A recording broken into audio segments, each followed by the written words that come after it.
the heart and soul behind every business. Stories. Welcome to Business Story of the Week, hosted by me, Joshua Laurie. From setbacks to comebacks, from tragedies to triumphs, we inspire entrepreneurs through conversations that matter. Witness the magic that turns dreams into reality.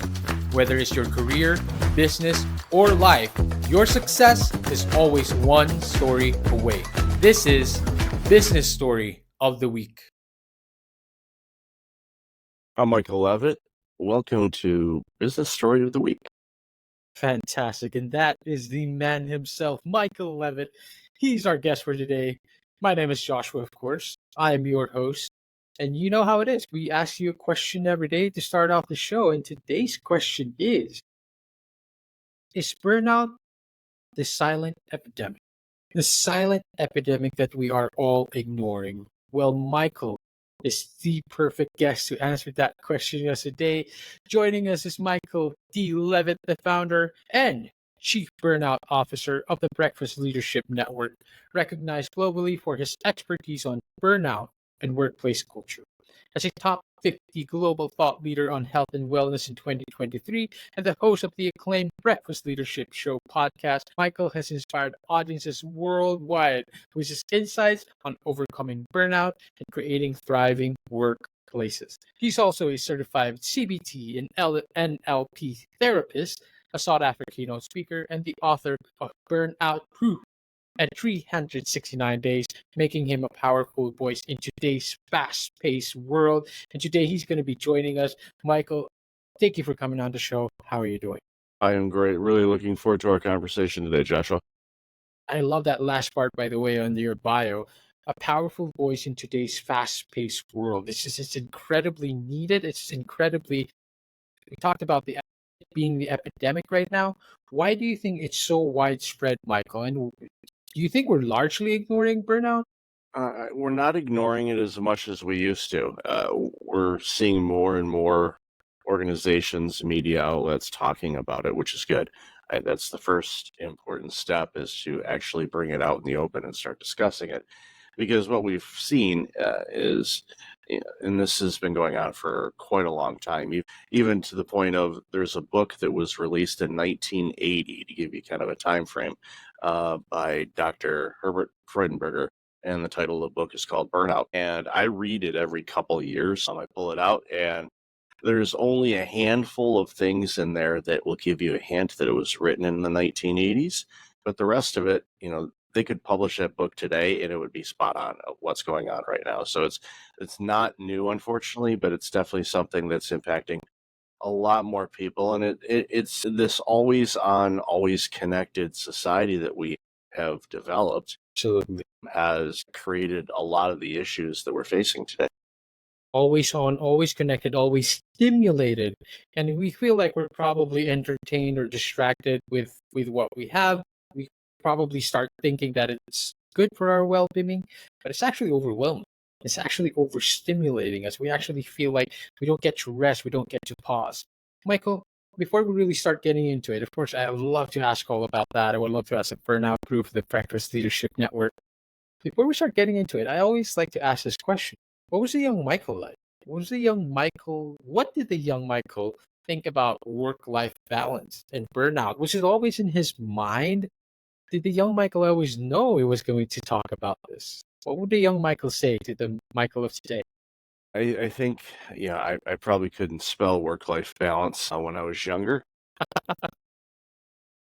I grew up in my family on both sides had a very strong work ethic. Work hard, do your best, which is fine. But, I often use this analogy. My dad worked for the auto sector, and he worked on the assembly line. And then towards the end of his career, responsible for delivering engines to the assembly line to be put in the vehicles. And I never remember Dad coming home from work with an engine. He didn't bring his physical work home. He did bring home the stress of work in the auto sector, because it is a very cyclical industry where when it's good, it's good. And when it's bad, it's not good. Layoffs and worries about that. And he was always worried about getting laid off. It was something that just, I think, took a toll on his life and his heart. And everything else. And growing up in that type of situation, you kind of basically inherited that. I always had that underlying fear of, losing your job or not being able to provide or, do the things you want to do. And when you carry that luggage with you, along with all the other challenges that life brings us, and that can take a toll on you, and it ends up being prolonged stress. And prolonged stress is what turns into burnout. Long stress is what turns into burnout. That's exactly it. I think it's also important to define that, right? Like, why do I keep feeling burnt out? We just feel like we can work through stress, so to speak, or maybe just sleep away the stress. And of course, we know now that there's a lot of underlying factors into that. Michael, with your background and your experience in leadership, and of course, now today you are an expert in the globally what do you call this, a burnout expert, so to speak. What are the underlying factors of why we don't manage our stress and why it always leads to burnout? A lot of it comes down to communication. I find over the years that was a big thing where if you're working long hours at work, unless your manager or your boss directly told you, no, I need you to work all these hours. They probably said something like, yeah, just do whatever it takes to get it done. Okay, well that's vague. We get that. That's pretty much the standard operating procedure for everything you do, whatever you need to do to get something done. That's kind of the premise of work. We need to ask deeper questions. It's like, when is this due? What resources do I have available to me? When should I check in? We don't ask those questions. We just say, okay, and we do it because we're diligent workers and we go about it. But there's confusion. When is it due? And managers, most of them, they're always just like in everything. There's always a few that aren't great at what they do, but most managers, their intent is not to burn out their team. If you ask them, do you want to burn out your team? Hopefully, a majority are going to say no. There might be a couple, odd ones there that will say, yeah, they deserve it. Okay, great. Thanks for at least letting us know who you are. But a lot of it is because the managers are overwhelmed themselves because they're not getting the clear instruction or asking for clear instructions from their supervisor. That's a big driving force behind it. To We've seen, and this has gone on, even I'd say even further back than the Great Recession of '07 to 2009, 2010, where a lot of organizations scaled back their staff, but the workload did. So what happens is, yeah, your colleagues were let go, but you still have a job. Yay! Guess what? You get to do all of their work too, and we're not going to really give you any money for it. Great, awesome. oh, I think you would have been better off getting laid off in that situation. But we see that. So the workloads have been steadily increasing over time, and there's the pressure of you get it all done. And most of us aren't trained in a work setting on how to prioritize our work. yeah, And we rely on the cryptic messages that we get from management instead of yeah, clear instructions, unless, there's companies that do a really good job with using technology or clear of course. communication saying, okay, here's project A through G, and here's the timelines, and it's a moving, living flow. So you can see, okay, Yes, looks like project D needs to be moved up a little because there's been a change in something. So we shift priorities and move that. Fine. precisely. But you let people know that, because when they don't know that, that's when someone spends way too much time on another project and then they're catching up and working long hours. And we find, of course, productivity levels drop dramatically when we're working way past the hours so we need to. I mean, that's it. That's exactly it. It's like there's so much pressure coming from the top, and we're just really pressing the pressure down to the people, like the others. Where as far as we can press it down, because I don't want to feel this pressure, so I'm just going to pass it on there. And like you said, it all comes down to communication. How do we manage it? But most of the time, the management is just like, no, just get it done. For how many long it takes, for how many hours it's going to take, just get it done. But here's the thing about that, it's not sustainable. And I believe this is something that you teach, of course, Michael, and of course, this is something that you talk about as well in your book called Burnout Proof. Michael, talk to us a bit about more of your book, but for me, I want to just create this analogy as a question. If burnout was a fire, How do you start identifying the sparks before they ignite into a full-blown burnout? So that's a great question. I think you start off with, what are some of the signs or the things that are setting people up for burnout, number one. And you mentioned it earlier, sleep. If you're not getting good sleep, and some people unfortunately are just chronically bad sleepers, they don't sleep well. And I hope that they can work with their healthcare provider to or naturopath or whomever to get to the bottom of that, to get decent sleep, because that's when we repair the damage to our bodies that we do every day. Doesn't matter how healthy you are, how much exercise, the right foods, all of those things. We still damage our bodies just because of the wear and tear of living, and then information overload, and the stress of work and life and all of that. It takes a toll on us. So when we get good sleep, our body's repairing that damage that we've done to ourselves. If we don't get good sleep, then that damage does not get repaired. And then what happens is yesterday's damage now is getting piled on with today's damage, and then tomorrow's damage. And next thing you know, you're not feeling well. Your digestive system That's isn't work. Your cognitive abilities are declining, which increases the opportunity of making mistakes. Then you're working harder. You're doubling your time. It's a vicious cycle for sure. So sleep is definitely one of those areas. If you're not getting good sleep, that's definitely a warning sign. Another sign that kind of ties into that as well. Are you making mistakes at work, or are you forgetful? Are you just out of it? You're kind of in a fog. And if you recognize those symptoms, it's definitely a concern. A big one for me that I see a lot, and unfortunately, even post pandemic, it's definitely been on the increase, which saddened me in a way, and I'll relate on that in a minute. But I think people are a lot more short tempered. The fuse is a whole lot shorter than it was before the pandemic. And the reason why that saddens me is when we were all sent home in March of 2020 and couldn't play with each other for a while, when we were able to again, my delusional hope was that we would have kind of refocused on what's important and what's not, and a lot of people did. That's why you saw the Great Resignation. That's why you saw yes, and continue to see a lot of individuals. Percentage wise, it seems to be a lot more in the millennial and Gen Z areas of people are going, yeah, this work thing, the way it's designed, it's not working for me. So I'm not going to do it. And the older generations, particularly the baby boomer generation, is really having some difficulties wrapping their mind around that. Generation X, we love a good crap disturber. We Gen X, and you can talk to anybody that's Gen X, we're thrilled that millennials and Gen Z are trying to disrupt and change things. We're one of your biggest cheerleaders. Now we're sarcastic. But we mean it in a good way. We're hopeful. of course. Obviously, when I work with great organizations, I know what they do. They flatten the organizational chart and they make it all an ever-flowing ecosystem of an organization. Everyone understands what others are doing and how it impacts everything else, where it makes it a team. It's like a sports analogy. You look at a football field, and I'm talking about soccer, not American football, but you look at a football field, you watch the great teams, you can literally see, and it's almost like watching an orchestra perform, how they flow and all that stuff, and they just go down the field. It helps if they have a Ronaldo or a Messi on the team, but there's other great players too. But Of course. you see that, and it's like watching a historical piece of art or hearing some of the greatest composed music ever. I love seeing organizations thrive like that. And guess what? Everyone can.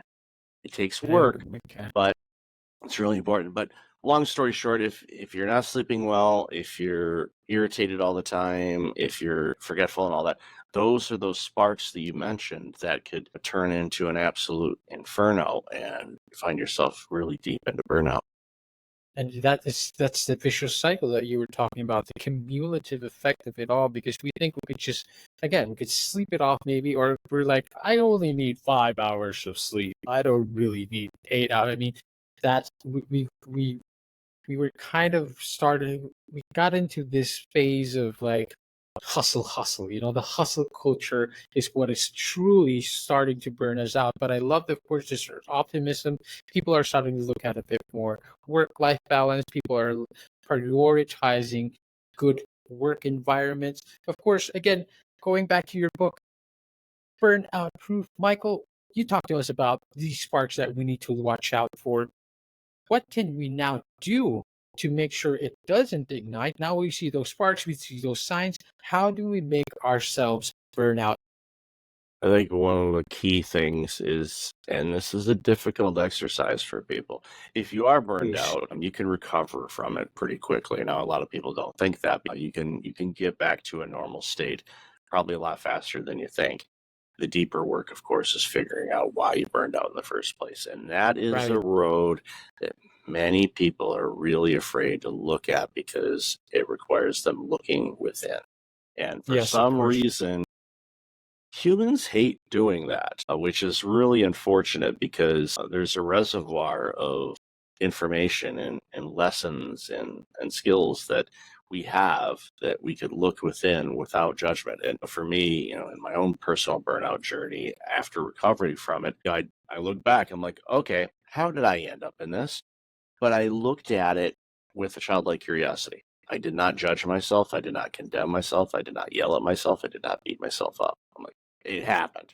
I cannot change the fact that I was burned out. I cannot change all of the events that transpired. I can't change those. But what I can do is learn to understand what got me into that and what can I do to make sure that it never happens again. And knock on whatever this desk is made out of. I have not been burned out, and my burnout was back in 2009, so 15 years ago. Thankfully, I've learned. I'm practicing what I'm preaching, which is good, because my PR people say if you burn out, that's not going to be good for us. We can't work with that. People are going to completely ignore you from that point forward. Not that they don't ignore me Yeah. anyway, but they're really going to ignore you then.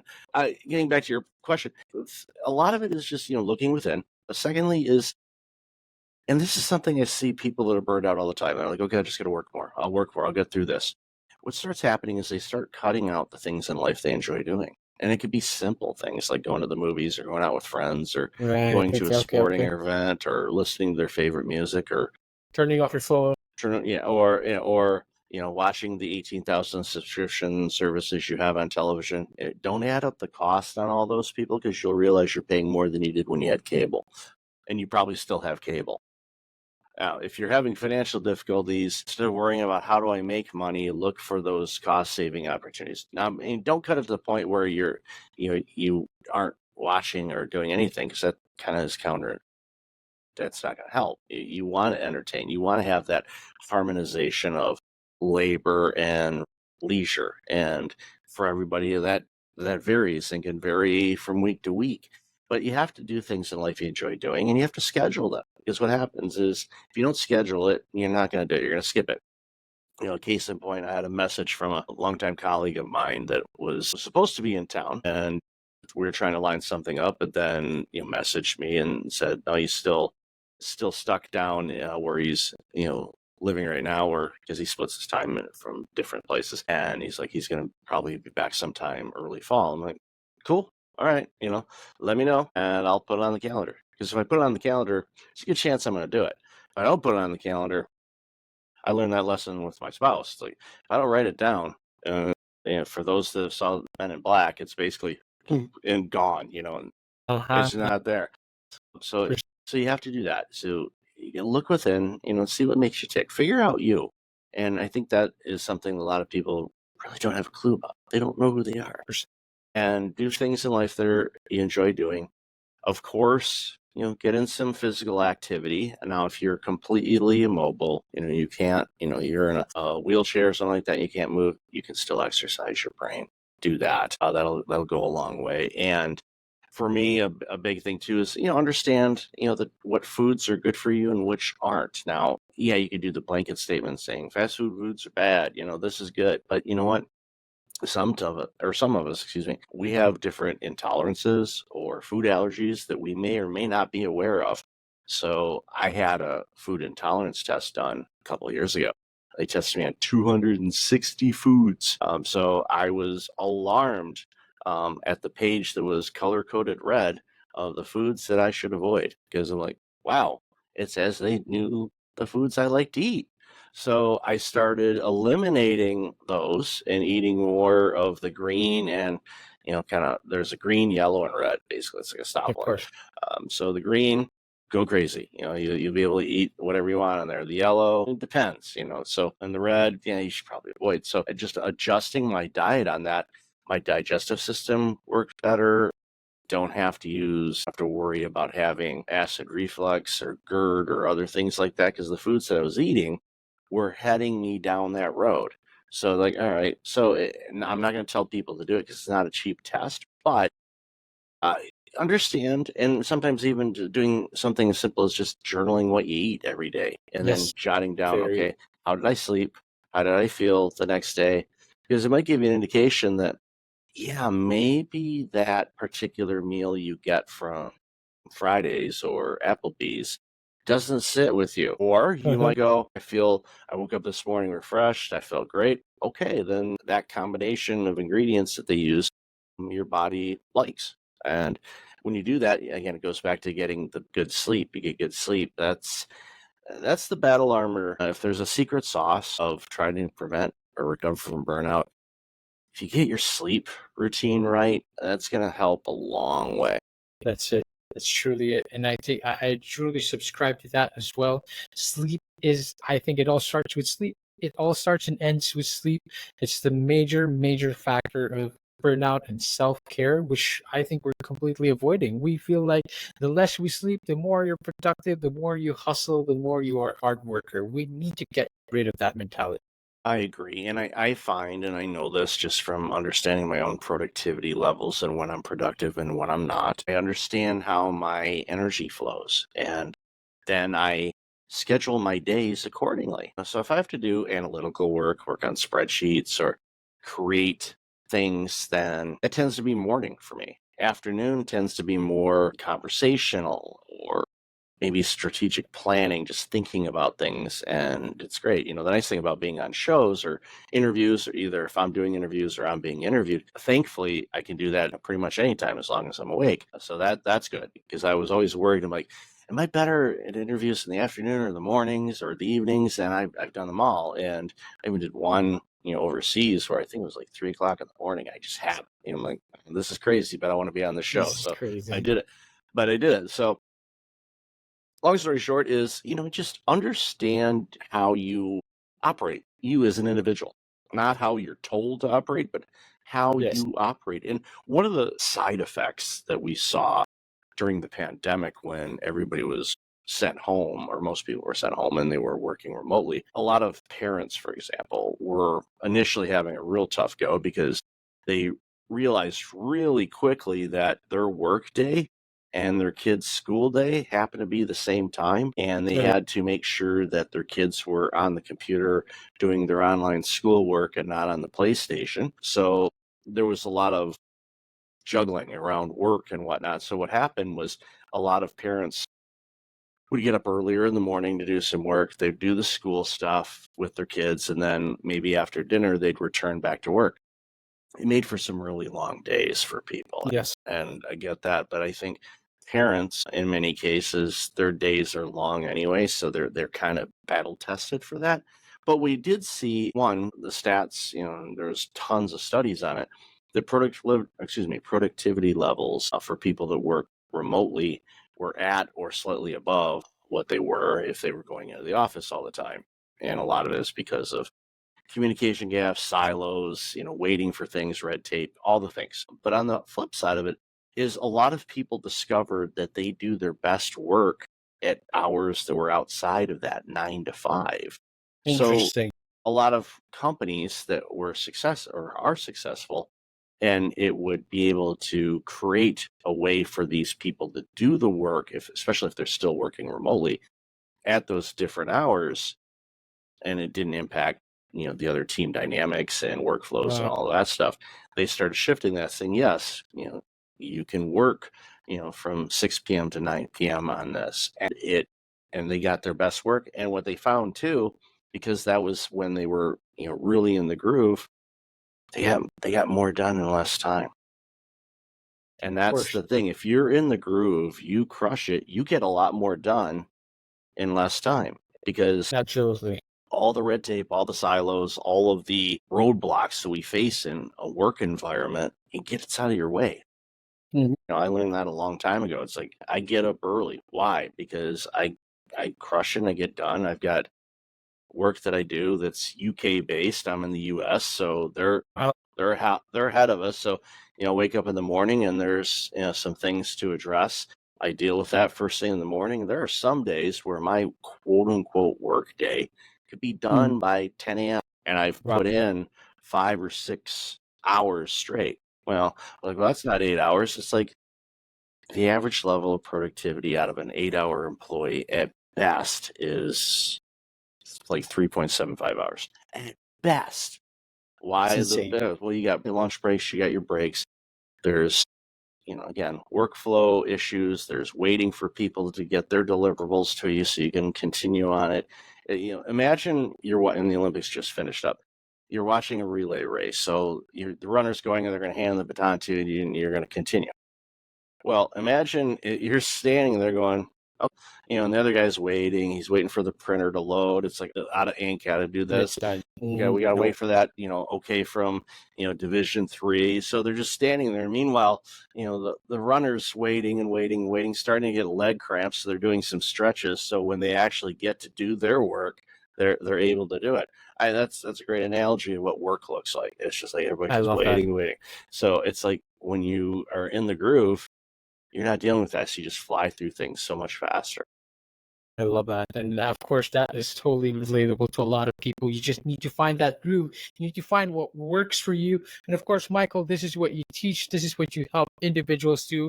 The website is breakfastleadership.com. Go check out the Burnout book, which is the burnout proof title and written by Michael himself. Michael, where else can we learn more about this? Your insight has been fantastic. Where can we connect with you? Thank you very much. Yep.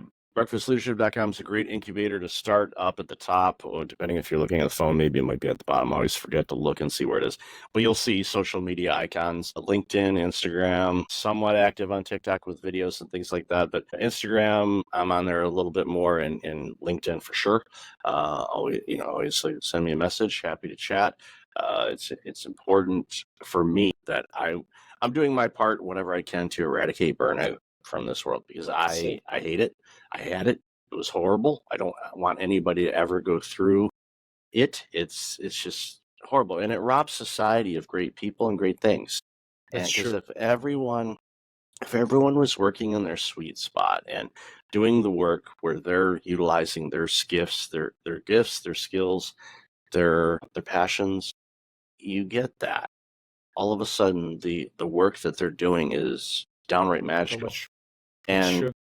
if everybody does that, can you imagine what kind of Imagine. world we would be in right now? I mean, we've got Right. great innovations and all kinds of new innovations. AI is amazing. There's so much stuff that can do for us, and there's some things that we probably don't want it to do for us, but that's another conversation altogether. But at the end Huh. of the day, I want people to be their best, because if they are, then life tastes better. They're going to be able to help others so much better than they can right now, and it just makes the world a much better place. I have absolutely agree, and that this is a conversation that needs to be talked about a lot more. And I'm glad that we had this platform, that we got you on here, Michael, to talk about that. It's a very important conversation. Michael, I love it. I think you talk about burnout in a way that's simplified, but also I feel the heart for it. I feel the empathy for it, and I just want to thank you for coming on the show. Really loved our conversation today, Joshua. Fantastic. To all our audience listeners out there, I hope you guys enjoyed the episode. We will see you on the next one. Bye bye. All right, so here's the thing. We try to get a little bit better every day, but we can't do it without you. So if you like the video, make sure to like and subscribe below. And if you have any comments, just leave them in the space under.